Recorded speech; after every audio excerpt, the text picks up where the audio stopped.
Rob! Te, ayos? Ayos?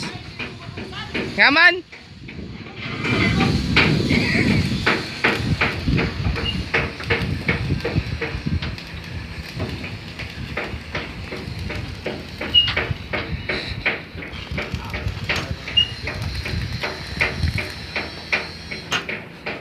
Boss,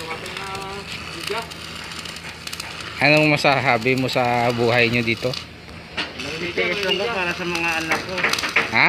Nagtitiis ako pumunta ng Saudi. Sa mga anak mo? Di sa asawa mo? Tsaka sa pangalawang asawa mo? Sa pangalang asawa ko. Maganda yan. Kami kasado. Maganda yan. Ikaw, boss? Ilan ang asawa mo? Aw, anak pala. Ha? Madimang kitang reporter ka. O yan. Pagdating sa Pilipinas, parang boss ka. Bili ka lang ng bili ng alak. Sige pa. Dito. Alak ko, Mor. Ayos yan.